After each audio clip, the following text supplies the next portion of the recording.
What's up, everybody? It is Matt Dayton. Thanks for joining us today for the Ski Summit Real Estate Show, where we talk about Colorado mountain real estate, local mountain news. I'm going to share some tips, and I'm going to take you behind the curtain of the MLS. Today is the 25th, and I'm your host, Matt Dayton with Cornerstone Real Estate. I'm here with Benji, my live producer and live stream sidekick. Hey, Benji, Hello. how you doing? Not bad. How are you doing? Good, man. Thanks for being here and moderating the chat for us today. So, Thanks for having me. It's graduation coming up this weekend. I got a grad coming in. I got a senior. An intern? My son is graduating from high school, my oldest. Oh, very nice. Yeah. So we're doing a graduation party. I don't remember my graduation parties from my parents. Like, I feel like I'm putting on a wedding. Yeah. Mine was simple. It was a cake and good luck. Here you go. I believe my father said, give him hell. Don't let the door hit you in the butt on the way outside. Oh, gosh. Yeah. So we're doing, got the graduation on Saturday. I actually did the graduation speech one year. Oh, nice. Where at? It was here at the high school. So, and I went big. I went bold. What'd you do? What'd you do for the? I almost didn't want to ask. So have you seen Matt Farley, Chris Farley doing the Matt Foley. Foley, Chris Farley. So classic. I did that. So yeah, definitely. Did you stuff a pillow up your shirt? Coming out of my shell, I had the glasses with the tape on them. I'm Matt Foley, and I'm a motivational. Yeah, I did the whole thing. The kids were going along with it, mouthing the words. I didn't think any of them would even know what I was talking about. Yeah, that's excellent. That's a classic That's a good SNL clip. It's a good one. So keep our seniors in your prayers over the weekend, and maybe stay off the roads. Definitely stay off the roads. So, but anyway, what do we got in some local news today? Local news. The first one I have, let me bring this one up. You know what I didn't do was share my screen. Oh, that's all right. There it is.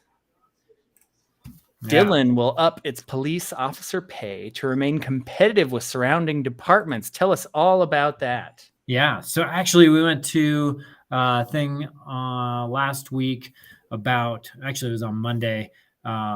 We had our church does this thing where we have a day for community service people, just like it's police stations, fire stations, housing helps, different people, different organizations. We would just have them come, listen to them. How can how can we help? What's your challenges? What are your successes right now?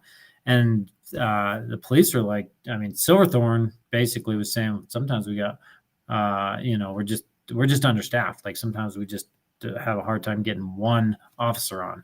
So, so they're trying to recruit. So if you know any police officers, and if you're out there, wave to those guys. Our police officers are just so underappreciated right now, and they've been villainized in the media. And these guys, it's 99.9% of them are good dudes. It takes one bad egg and it ruins it for everybody. Yes, it does. So anyway, my hat's off to those guys. Thanks for their service. So, alrighty. And then I've got two more. This one is if a proposed pay bump.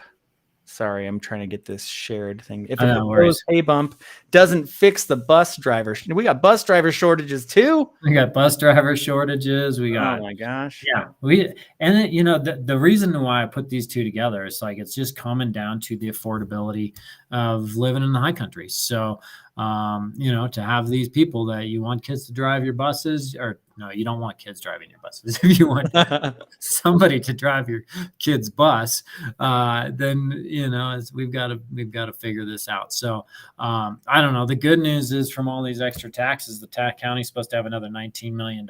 So maybe they'll figure it out with that. So, but we need. But look at those beautiful mountain views. Look at those beautiful. You can look at that beautiful bus. Yeah. So, and then we got one left here.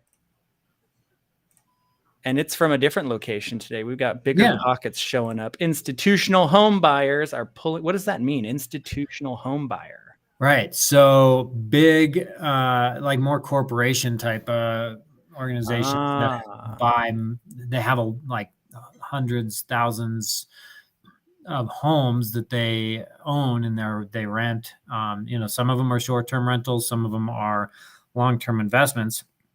Says that they're actually decreasing their inventories to some. So it talks about a few of the top ones and how not massively decreasing their inventory, but they are decreasing it some, which is interesting. So maybe they're cashing in on it to do other things. But it's something to kind of watch and keep an eye on as our market progresses here into the summer. Does it say which, like these are corporate home buyers, I guess? Yeah. So it does actually say, so we've got, if you scroll down, I think go back up a little bit.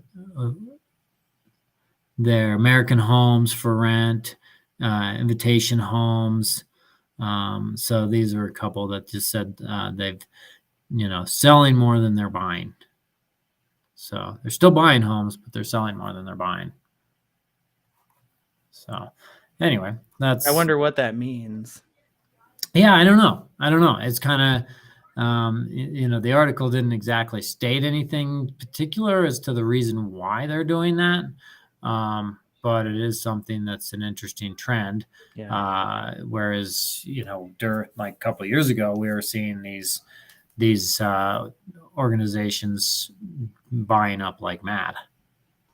Yeah. And that's what gives me pause, because I don't know anything about these organizations, and they kind of do, like, I don't want to say cloak and dagger, but they're corporations. So you don't know who they are when they're buying things. And then they buy up big portfolios, all kinds of houses. Right. And you don't know you don't know exactly what their reasoning is, but it's definitely worth keeping an eye on. So, all righty. That's the local news. What are you thinking? Question of the day? Sure. All right. So we've got a holiday coming up, Memorial Day. Who comes to mind for you with Memorial Day? I've got, the first guy that comes to mind is, he's still alive, but he's 92 years old, and his name's Bud, and we used to go to coffee all the time. He just moved here from here recently, which there's not very many 92-year-olds up here. Our climate is just, high altitude and colder than, and so but he moved here he's Basque. He moved here from Spain. He came to go learn how to go to pilot school and do all that. Somebody along the way did him the favor of making him a citizen. So the draft came up and he got drafted, and he's like, what? I signed up for the freedom part. Yeah. I missed that part about so. Oh man, that stinks. Yeah. Things have changed a little bit where then you get your citizenship. You didn't even know you were getting it. You get tested though. I mean, you're born here or you get tested, so that's awesome that he was able to at least show up. So good on him. That's cool. Yeah. So anyway, he had some great stories, but it was that's who comes to mind. How about you? Lee Greenwood. Lee Greenwood. Sing us a song. Yeah. I always like the patriotic holidays, and I just remember in the 90s growing up as a kid, Lee Greenwood had that song out, and every country radio station was like, we're going to change the national anthem, and it never happened, but I still think it's super funny. Nice. No, good. Lee Greenwood. Well, hats off to all of our veterans. So, and remember the sacrifice. So, thank you. Yeah, and thank you for your service too, Benji. Yeah, I did a lot of tough things in the military. Definitely. Thank you for your service, man. Cool. Thank you very much. I appreciate it. Yeah. All right. Now we've got the real estate tip of the day. And today you're telling us not to follow the herd. What is that all about? Don't follow the herd. A bunch of lemmings. So it's just I've really witnessed it over the past year here, just where everybody, it's like the interest rates went up, and then so it's like everybody stops buying. It was affordability, but there was a lot of people that were just talking about not buying just because they were nervous about this, that, or the other. And it's like there's a time to hold and there's a time to buy, and it takes a little more guts. But when you go against the flow and you swim upstream, that's where the opportunities lie, because right now we're going to the summer selling season. Things are starting to heat up. I've got a lot of my buyers that are interested in looking at stuff. And now's a good time because it's not quite hot, but I think it's going to get pretty warm this summer as far as selling activity and buying activity. So, just think about sometimes when everybody seems to not be doing something, maybe that's the opportunity to take a good look at it and do it. So absolutely. Yeah. I feel the same way. Yeah. Take some cojones, but we should probably rewrite that song with realtor lyrics. A time to sell, a time to hold. It's not when everybody else is doing it. Sorry, that was terrible lyrics. No, you did good. That was really good. Tell me how the market's doing this summer. Yeah, man. So we're starting to see a lot more listings coming on right now. So that's encouraging. In the past week, we saw, show this guy. Past week, we saw 59 new listings and 40 go into contract. So we saw a little bit of a tick up in that inventory. So you can still see a lot of stuff is going under contract. And this is typically a slower time of year. We call it mud season. And we're still seeing stuff move and activity happening. So not a ton withdrawing or coming off the market, expiring. Some price decreases still. But overall, I'm really feeling, from what I'm hearing from my clients, that people are ready to jump back in and start looking. So I think we're going to see things tick up. Very cool. Are we still over 300? We are still over 300. So did we go up at all? A little bit. If we went up a little bit, and we're at Dillon, Frisco, Keystone, 320. 320, nice. Yeah, going for 400. So, yeah, I don't know. Anyway, wager any bets what will hit before the end of the summer? I don't know. My life has been like nothing but trauma when it comes to like everything, so I don't like to guess. Yeah, I don't know. I'm gonna guess. I'm gonna say we'll cap out at 430. 430? Yeah, we'll see.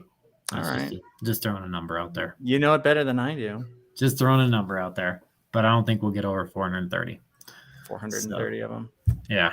All right. I've got 5 new listings for us to check out this week, though. We had a theme. What was the theme this week? Water properties. Water. So, yeah, I love water properties. Here's our first one. This is 121 Forest Drive. Yeah, a little Frog Hollow condo, 2-bedroom, right on the water. This thing looks like you could just like hit the 10-mile creek and go for a swim. So you can just see it backs right up to it. That on the left over kind of closer to the interstate there. So the nice thing, Frisco, you can kind of see how Frisco's just in a triangle of like the highways and the roads and stuff. So if you can get on the creek, it just drowns all that out. So pretty sweet. That's pretty cool. Yeah. So that was one. What kind of house is this? It's a condo, just a little 2-bedroom condo. Pretty nice. Yeah, looks like they did a nice job with the upgrades and the finishes. This next one is in Keystone, 22280 US Highway 6. I'm sure Google gets you right there. Oh yeah, all the time. Google won't even take me to my house. So Willow's condo. This one sits right on Keystone Lake. They've got fishing, paddle boats in the summertime, and that you can. So over those, like that little triangle, there it is. Yep. So not a lot of condos in this complex, but just sits right there on the water. Really pretty views looking out of that.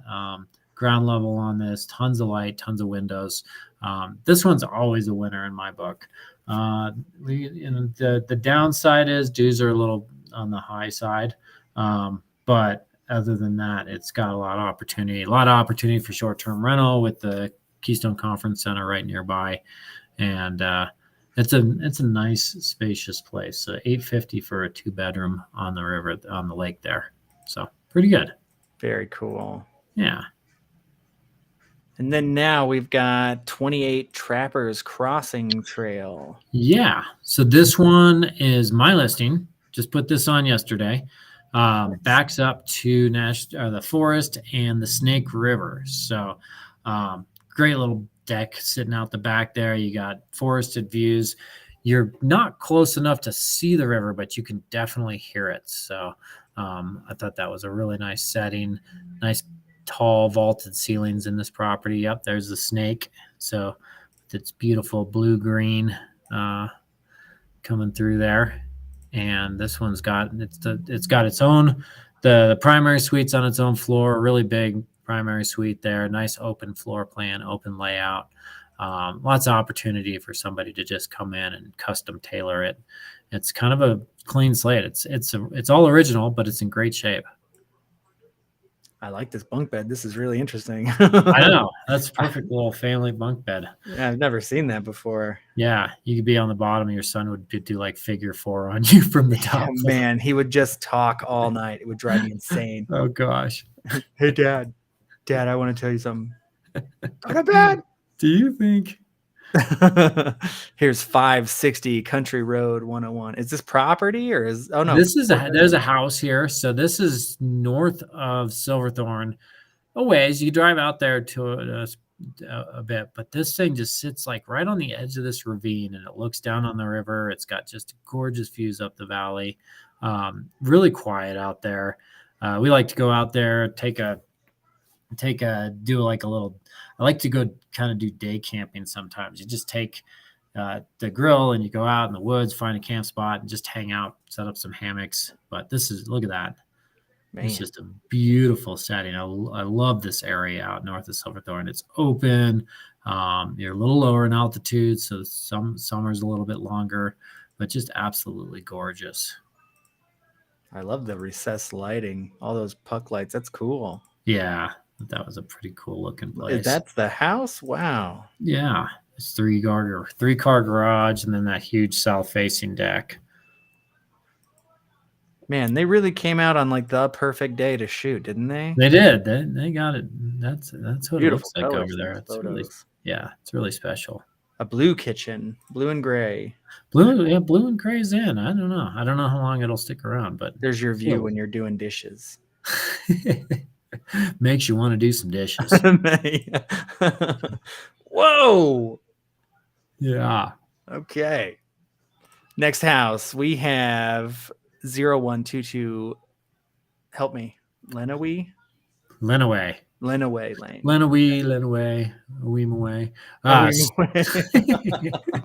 So this one backs up to the Snake River, and it's in Keystone. And just a really cool house, cool setting. I love just it's quiet. You got trails right nearby with Keystone Gulch, and you can just see that location just backing up to the Snake River there. So this is a really pretty house as well. I like this. It looks like it's built on like a grate. So it's got like a basement that opens up maybe to the outside, or yeah, you get this basement that opens out to the ground level and the lake there. Kind of cool spiral staircase for some effect, and nice big back deck off to the river there. So it's a pretty cool looking place. It's kind of got enough wood that makes it feel really warm, and then you mix in some of that metal for kind of just a nice modern touch. So really cool house. Yeah, I thought that was a really handsome place. And that's it. That's all the houses I've got. Awesome. That's a run up for today. So and I think that's all we had for today, right? That's it. All right. Well, awesome. School's out for the summer, right? School is out for summer. Yep. All right, man. Good luck. Give my best to your boy there. Everybody, thank you so much for joining us. This has been the Ski Summit Real Estate Show. If you enjoyed the episode, please leave us a like below, share us on social media, subscribe to the channel, and don't forget to check out the description and the links below for things we mentioned in the episode. I'm Matt Dayton. This has been Ski Summit Show. Thank you, Benji. Thanks for joining us. Have a wonderful day. Bye-bye.